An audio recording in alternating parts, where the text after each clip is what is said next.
Silakan duduk. Shalom, selamat pagi, jemaat yang dikasihi oleh Tuhan. Bapak, Ibu, Saudara, hari ini kita merayakan Imlek. Sebetulnya udah dari kemarin ya, tapi karena hari Minggu ini jatuh pada tanggal 11, ya kita merayakan pada hari ini. Imlek atau disebut sebagai Chinese New Year's, atau disebut sebagai Xinjia, atau sebetulnya di negara Tiongkok itu lebih terkenal sebagai pesta musim semi atau festival musim semi. Mengapa? Karena tanggal 1 Imlek itu tepat mereka memasuki musim semi. Dan musim semi digambarkan sebagai sebuah kehidupan yang baru. Alam semesta hidup kembali setelah musim dingin yang ditandai dengan segala sesuatu itu dianggap seperti mati. Tetapi pada musim semi segala sesuatu itu hidup kembali. Nah, Bapak Ibu Saudara, festival musim semi atau Imlek atau Xinjia itu dirayakan oleh dua kelompok orang Chinese. Kelompok pertama, Saudara, mereka yang memelihara meja abu leluhur. Dan biasanya mereka merayakan Imlek dengan disertai segala macam tradisi, kepercayaan, tahayul tertentu.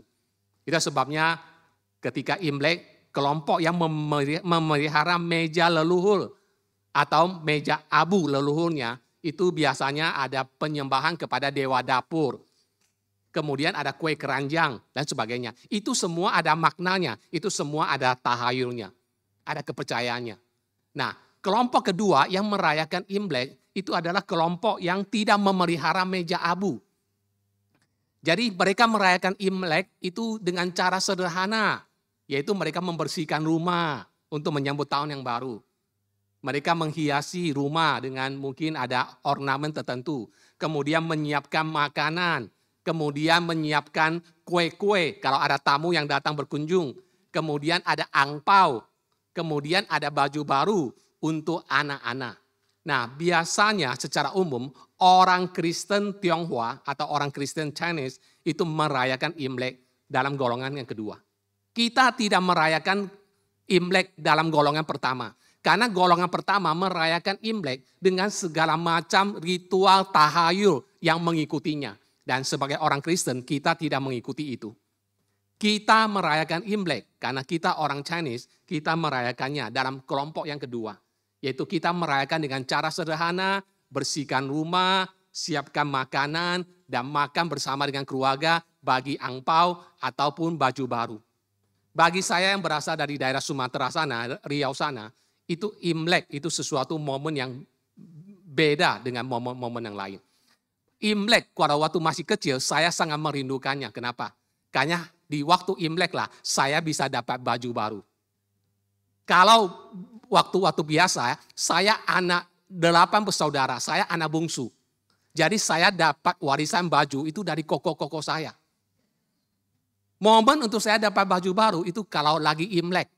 Itu momen dapat baju baru dan dapat angpau. Jadi bagi anak-anak itu momen yang sangat membahagiakan. Nah, sebagai orang Chinese, sebagai orang Kristen Chinese, kita merayakan dalam kategori golongan yang kedua. Saudara, kendala atau pertentangan yang seringkali muncul antara orang Kristen dengan Imlek, pertentangan yang muncul itu bukan soal religi agama dengan kultur atau budaya. Masalah yang muncul itu seringkali adalah masalah tahayul, adat istiadat yang berbau tahayul, mistik, dengan kebenaran yang berdasarkan iman Kristen. Jadi ketika kita bisa membedakan mana tahayul dan mana kebenaran iman Kristen, seharusnya kita tidak mempersoalkan seperti banyak orang mempersoalkan. Apakah orang Kristen boleh merayakan Imlek atau tidak? Apakah orang Kristen boleh merayakan Chinese New Year atau tidak? Saudara, yang harus kita ingat adalah kita sekalipun sebagai orang Kristen Chinese, kita tetap memiliki kebudayaan Tionghoa, kebudayaan Chinese yang tidak bisa dilepaskan dari kita.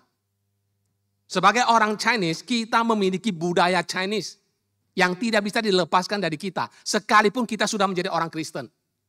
Jadi sekalipun kita menjadi orang Kristen, bukan berarti kita harus meninggalkan kebudayaan kita. Sama seperti orang-orang dari tempat lain, misalnya orang Batak dan sebagainya. Ketika menjadi orang Kristen, tidak otomatis meninggalkan segala kebudayaan yang ada. Kebudayaan yang masih sesuai dengan prinsip firman Tuhan, yang melekat pada diri kita, yang menjadi identitas kita, harus tetap dipelihara. Jadi prinsipnya adalah, saudara, by race, I am Chinese. But by grace, I am Christian. Berdasarkan race, suku, saya orang Chinese. Tetapi berdasarkan kasih karunia Allah, saya menjadi orang Kristen. Jadi sebetulnya kita tidak perlu mempertentangkan antara budaya Chinese tertentu dengan iman Kristen. Kita sebagai orang Kristen. Budaya yang tidak bertentangan dengan firman Tuhan, itu budaya tetap kita pelihara. Nah, Bapak Ibu Saudara, apa hal positif yang kita bisa pelajari dari Imlek, Chinese New Year? Ada apa sih nilai-nilai positif yang kita bisa pelajari dari Imlek? Yang pertama, saudara, Imlek itu sangat bertumpu pada hubungan keluarga. Itu nilai pertama dari Imlek. Mengapa orang merayakan Imlek? Mengapa orang merayakan pesta musim semi, festival musim semi? Pertama, karena Imlek sangat bertumpu pada hubungan keluarga. Reuni makan malam tahun baru itu adalah sebuah reuni yang penting untuk mengikat keluarga, saudara.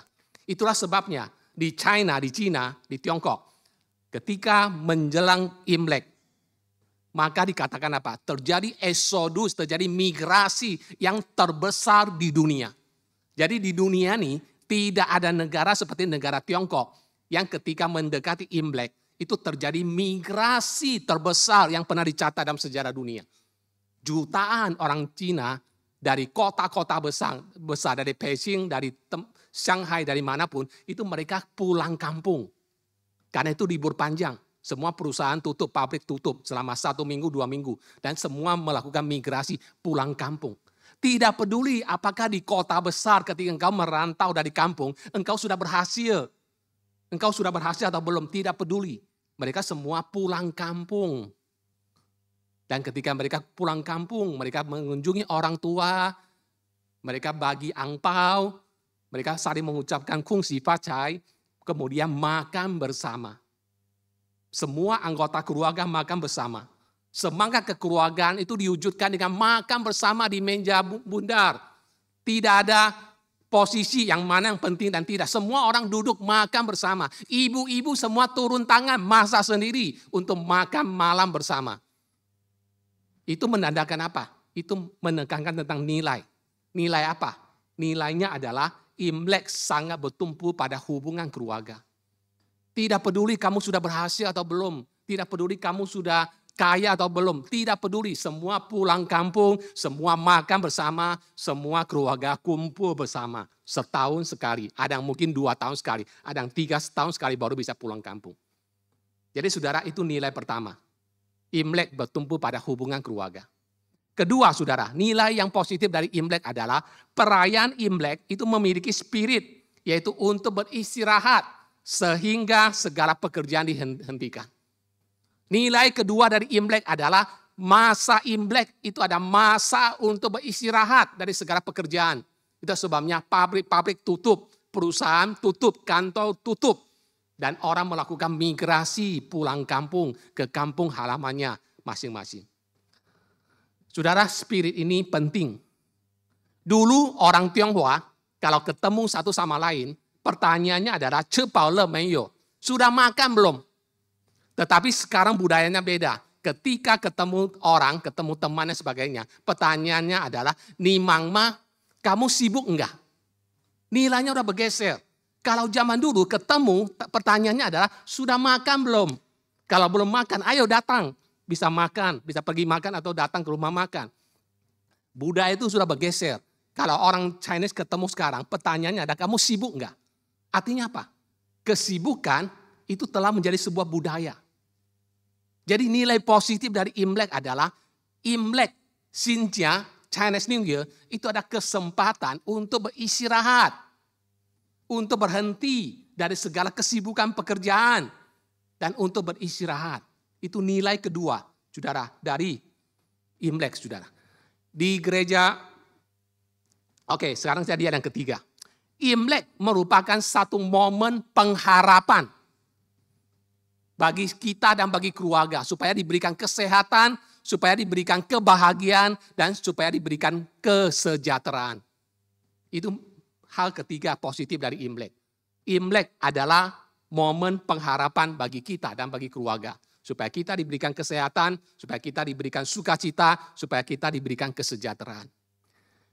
Di gereja-gereja yang Chinese, gereja-gereja orang Tionghoa, itu biasanya kalau Imlek ada kebaktian khusus, namanya kebaktian Tahun Baru Imlek.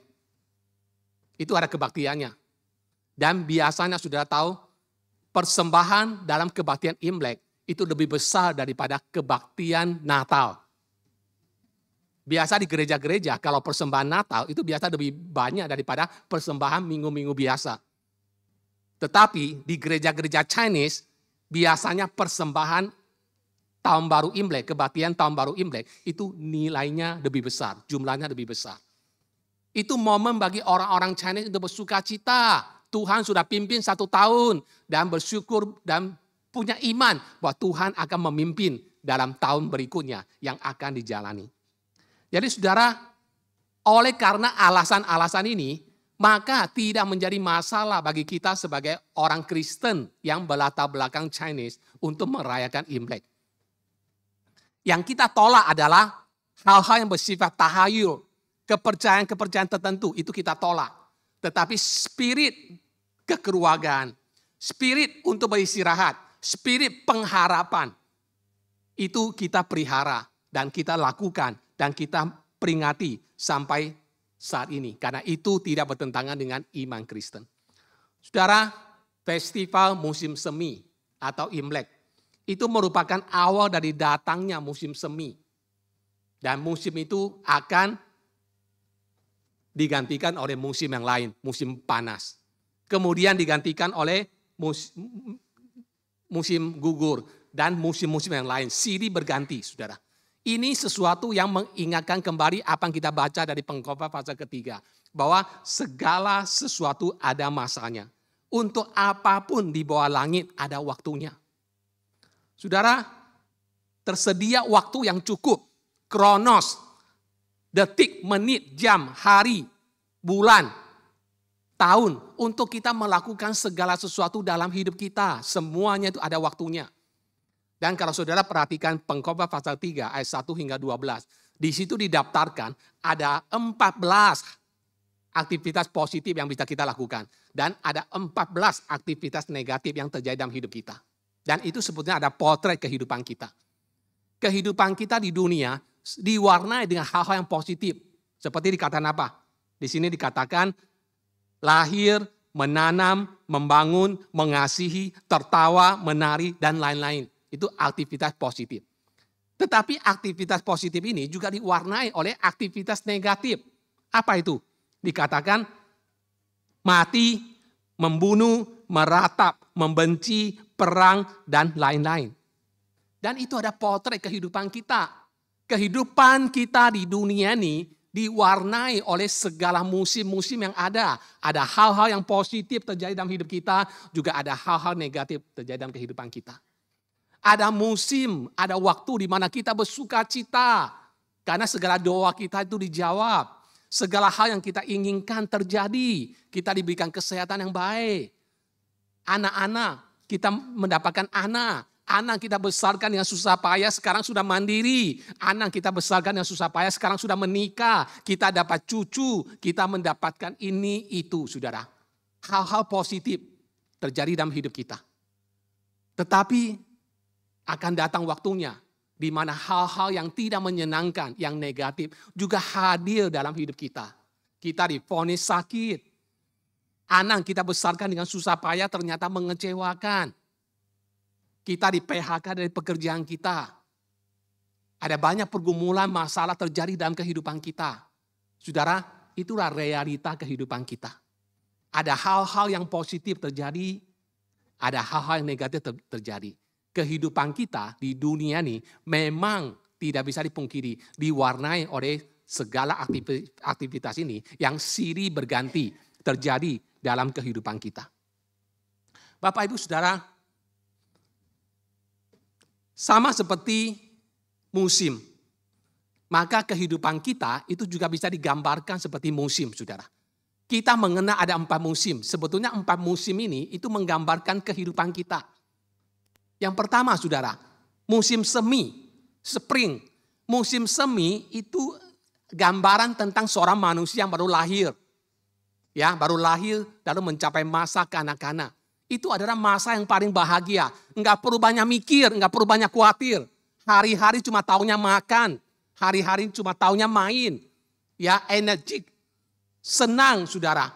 Menikmati hidup ini seperti seolah-olah tidak ada limitnya, tidak ada habisnya. Itu masa anak-anak paling bahagia. Itu masa spring. Masa anak-anak baru tumbuh hidup menjadi kanak-kanak. Tetapi mulai masuk ke musim panas. Musim panas ini adalah gambaran musim keemasan. Itu gambaran masa-masa pemuda. Di mana anak-anak yang sudah mulai sekolah selesai, udah mau masuk uni, 18 tahun ke atas, mulai memikirkan masa depannya. Mulai harus berpikir, saya harus sekolah kuliah yang benar. Saya harus bekerja yang benar. Saya harus berpikir, kalau sudah selesai kuliah, saya mau kerja apa. Bagaimana saya membangun masa depan saya. Bagaimana saya membangun karir saya. Bagaimana saya mempersiapkan hari depan saya. Itu masa musim panas, summer. Itu masa pemuda-pemuda. Masa anak muda. Tetapi masa anak muda ini akan masuk ke masa apa? Masa musim gugur. Musim gugur itu adalah masa parubaya. Itu seperti ukuran saya lah. Ya, umur 50 tahun ke atas, gocap ke atas. Itu namanya musim gugur. Itu ditandai dengan apa? Kondisi fisik yang sudah cenderung menurun. Postur fisik juga mulai berubah. Mulai ada yang botak. Mulai ada yang banyak ubannya. Mulai seperti saya, perut mulai buncit, saudara. Yang wanita-wanita mulai keriput sana sini dan sebagainya. Nah, itu musim gugur, saudara. Gambaran kita yang sudah berusia 50 tahun ke atas. Dan masa ini kita mulai banyak khawatir. Khawatir dengan apa? Tentang anak-anak kita yang sudah bertumbuh dewasa. Yang sudah mau uni. Yang mungkin selesai uni, sudah mau merintis karir. Sudah mulai punya pacar. Sudah punya rencana menikah. Kita mulai punya kekhawatiran. Dan sudah mulai masuk masa pensiun. Lalu setelah itu masuk ke musim dingin. Musim dingin ini ada gambaran kita yang udah berusia 70 tahun ke atas. Ya, udah mulai 70 tahun ke atas. Sudah pensiun, sudah tidak bekerja. Dan musim ini, masa ini seringkali diwarnai dengan apa? Kekhawatiran tentang kondisi fisik yang semakin menurun. Mulai sakit ini, sakit itu. Mulai operasi ini, mulai operasi itu. Mulai makan obat ini, mulai makan obat itu. Kondisi fisik semakin menurun. Tetapi masa ini adalah masa di mana orang mulai mencari Tuhan dan sorga. Karena tahu sebentar lagi akan menghadap Tuhan. Maka dia mulai mencari tahu dia akan kemana, saudara. Bukan saya bicara senior-senior di sini ya, bukan. Anda udah kebaktian di sini dari dulu, dari kecil. Bukan karena udah tua baru cari Tuhan, bukan. Ya, tapi ini gambaran masa musim dingin, winter. Gambaran tentang kehidupan kita yang udah usia 70 tahun ke atas. Yang sudah merasa akan menghabiskan hidupnya di dunia ini. Saudara, kondisi kehidupan kita, baik eksternal maupun internal, dan musim yang berubah-berubah, itu sebuah keadaan kondisi realita yang tidak bisa dipungkiri. Segala sesuatu akan berubah. Kita dari kecil, kita bertumbuh, kita akan menjadi tua dan kemudian dipanggil oleh Tuhan. Itu tidak bisa diubah. Itu adalah realita kehidupan setiap kita. Kondisi hidup kita setiap saat bisa berubah. Segala sesuatu ada waktunya. Hari ini kita bekerja, minggu depan kita akan dapat pekerjaan yang sama atau tidak. Belum tentu, kita belum tahu. Minggu depan apakah kita akan tetap sehat atau tidak? Enggak ada yang tahu. Minggu depan kita masih hidup atau tidak? Tidak ada yang tahu. Segala sesuatu ada waktunya di dalam kehidupan kita. Tetapi Bapak Ibu Saudara, Pengkhotbah pasal ke-3 ayat 1 hingga ke-13. Intinya itu ada di ayat yang ke-10, 11 yang berkata, Tuhan membuat segala sesuatu indah pada waktunya. Jadi sekalipun kehidupan kita di dunia ini diwarnai oleh aktivitas yang positif, tetapi juga seringkali dibayangi oleh aktivitas-aktivitas yang negatif yang kita tidak suka. Di atas segala musim kehidupan kita yang silih berganti. Kita bersyukur karena kita berkata, Tuhan menjadikan segala sesuatu itu indah pada waktunya. Artinya apa? Tuhan yang memegang kontrol atas kehidupan kita dan juga atas segala musim kehidupan kita. Sekarang pertanyaannya adalah, apa rahasianya agar kita dapat menjalani kehidupan kita di dunia ini, apapun musimnya, dengan baik? Apa prinsip pegangan bagi kita untuk menjalani kehidupan dan musim-musim kehidupan kita di dunia ini? Baik musim panas, musim dingin, musim gugur, apapun musimnya, bagaimana kita bisa menjalani kehidupan kita dengan baik? Prinsip pertama, jalani bersama-sama dengan Tuhan. Jalani musim dinginmu bersama dengan Tuhan. Jalani musim panasmu bersama dengan Tuhan. Jalani musim semimu bersama dengan Tuhan. Jalani musim gugurmu bersama-sama dengan Tuhan. Namun saudara, sebelum kita bisa menjalani masa-masa musim-musim kehidupan kita bersama dengan Tuhan, kita harus yakin, apakah kita sungguh-sungguh sudah memiliki relasi dengan Tuhan di dalam kehidupan kita? Apakah kita sungguh-sungguh sudah menjadikan Yesus Kristus sebagai Tuhan, Juru Selamat kita, Sang Nakoda yang akan memimpin kehidupan kita atau tidak? Jalani kehidupan kita bersama dengan Tuhan. Di dunia ini kita tidak berjalan sendiri. Kita menjalani hidup di dunia ini apapun musimnya bersama-sama dengan Tuhan. Yang menjadi Juru Selamat kita, yang menjadi Tuhan kita, yang menjadi Sang Kapten atas kehidupan kita. Yang kedua, terbuka untuk belajar melalui setiap pengalaman dalam hidup kita. Kita harus memiliki sebuah sikap hati mau terus belajar melalui setiap pengalaman atas kehidupan kita. Saudara, setiap pengalaman hidup ada tujuan, ada maksud Tuhan di dalamnya. Apapun yang Tuhan izinkan terjadi dalam kehidupan kita, ada pelajarannya untuk kita. Setiap musim mengajarkan manusia untuk beradaptasi, untuk tetap survive. Saudara, di musim panas kita tidak pakai baju tebal. Kita pakai baju tebal kalau lagi winter, lagi dingin, baru kita pakai jaket tebal. Kita harus bisa beradaptasi dengan keadaan.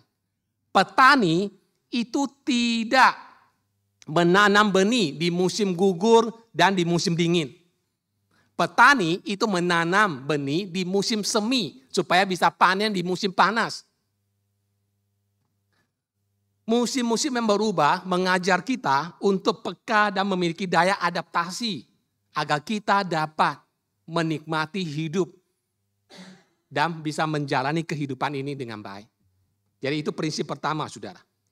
Pengkhotbah 3 ayat 11 seringkali kita kutip kalimat awalnya demikian. Tuhan membuat segala sesuatu indah pada waktunya. Tapi kita seringkali lupa kalimat berikutnya. Kalimat berikutnya mengatakan, tetapi manusia yang dijadikan Tuhan tidak mengenal pekerjaan yang dilakukan Allah dari awal sampai akhir. Tuhan menjadikan semua indah pada waktunya. Amin. Itu iman kita. Tapi kita lupa kalimat berikutnya. Tapi manusia yang dijadikan Tuhan tidak mengerti pekerjaan Allah dari awal hingga akhir. Kadang-kadang kita takabur. Kita tidak memperhatikan baik-baik timingnya Tuhan. Kata time di sini itu bicara soal kairos, momentum kesempatan. Terkadang Tuhan baru mulai berkarya dalam hidup kita, mulai bekerja dalam hidup kita. Dengan cara apa? Dengan cara mengizinkan kesulitan, sakit, masalah dalam kehidupan kita. Tapi langsung kita marah sama Tuhan, kita kecewa sama Tuhan, kita salah paham dengan Tuhan, kita tuduh Tuhan jahat, kita tuduh Tuhan tidak mengasihi kita. Padahal Tuhan baru mau mulai berkarya dalam kehidupan kita. Melalui segala hal yang Ia izinkan terjadi dalam kehidupan kita. Kita tidak mengerti pekerjaan Tuhan. Sebaliknya, ada orang yang tidak mengerti pekerjaan Tuhan dalam hidupnya, saudara. Tuhan berulang kali kasih dia kesempatan supaya dia bertobat. Supaya dia kembali kepada Tuhan. Supaya dia memanfaatkan waktu untuk melakukan apa yang benar, apa yang sepatutnya dia lakukan. Tapi orang itu takabur, sombong. Merasa masih muda, merasa saya sehat, hidup saya masih panjang, kesempatan masih banyak. Lalu mengabaikan segala kesempatan yang ada. Padahal waktunya sudah tinggal sedikit. Saya ingat saudara, waktu saya masih di Indonesia, suatu hari saya memimpin penguburan saudara. Ada anak kecil umur 3 tahun. Dipanggil oleh Tuhan, anak satu-satunya. Saudara, saya masih ingat sekali, nggak bisa lupa. Waktu selesai kebaktian, mamanya dikasih kesempatan, dia eulogi gitu loh. Cerita tentang anaknya. Dia menyatakan penyesalannya. Dia mengatakan, sebelum anaknya itu meninggal Kak, tiba-tiba sudah karena panas terlalu tinggi atau apalah, saya waktu itu lupa ya. Jadi meninggal mendadak. Dia mengatakan hal yang paling dia menyesal adalah di minggu terakhir sebelum anaknya meninggal. Anaknya itu berulang kali mengatakan, Mama mandiin saya, Mama mandiin saya. Tapi mamanya itu kebetulan lagi ada launching produk baru. Dia jadi manajer properti. Jadi lagi ada launching produk perumahan atau apartemen saya lupa yang baru. Dia sibuk sekali. Dan dia nggak ada waktu. Dia cuma suruh pembantu di rumah untuk urusin anak. Padahal anaknya berapa kali pegang itu roknya atau apanya, Mama mandiin saya, Mama mandiin saya. Saudara, tapi karena dia sibuk, dia tidak bisa ladeni anaknya, saudara. Ternyata anaknya dipanggil Tuhan. Itu menjadi penyesalan itu. Karena mungkin dia berpikir, anakku masih kecil 3 tahun, masa depannya itu masih panjang, masih banyak waktu yang saya bisa habiskan buat dia. Tapi kita tidak pernah tahu. Tuhan menjadikan segala sesuatu indah pada waktunya. Iya, amin. Tapi jangan lupa kalimat berikutnya. Tetapi manusia yang dijadikan Allah tidak mengerti pekerjaan Allah dari awal sampai akhir. Kadang Tuhan baru mulai berkarya dalam kehidupan kita. Tapi kita merasa dunia sudah kiamat. Lalu kita mulai salah paham tentang Tuhan dan rencananya atas hidup kita. Tapi ada waktunya di mana sebetulnya waktu kita sudah mau habis, selesai. Tapi kita merasa kita yang memiliki waktu, kita yang memegang kesempatan. Padahal waktu kita sudah mau habis. Kita menolak Tuhan, disuruh percaya Tuhan. Tidak tunggu, nanti kalau saya udah bau tanah, kalau Tuhan udah mau panggil baru saya percaya. Sekarang saya masih mau menikmati hidup. Kita tidak pernah tahu kapan kesempatan itu akan berakhir. Kita tidak mengerti pekerjaan Allah dari awal sampai kepada akhirnya. Jadi ini yang kedua, saudara.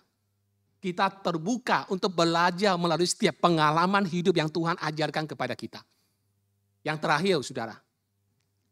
Nikmati hari-hari dalam hidup kita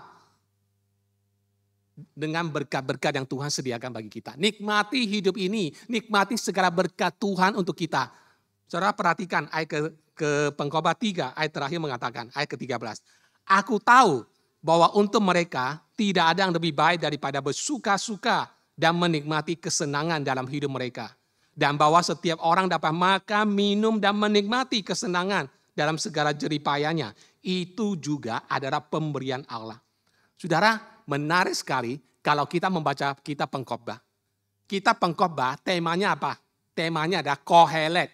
Artinya apa? Emptiness. Kesia-siaan, kehampaan. Segala sesuatu ada sia-sia. Itu tema kitab Pengkhotbah. Tetapi herannya, di dalam kitab ini muncul dimakari tentang apa? Muncul dimakari nasihat Pengkhotbah kepada kita untuk menikmati hidup kita. Untuk makan, untuk minum, untuk bersenang-senang dengan segala berkat Tuhan. Tuhan menyediakan segala berkatnya untuk hidup kita. Tuhan tidak pernah kasih tahu kita berapa lama kita hidup di dunia. Enggak pernah kasih tahu. Supaya apa? Supaya kita boleh mensyukuri segala berkat Tuhan untuk kita dan boleh menikmati itu di dalam Dia. Jadi karena kita tidak tahu waktu kita berapa lama di dunia ini.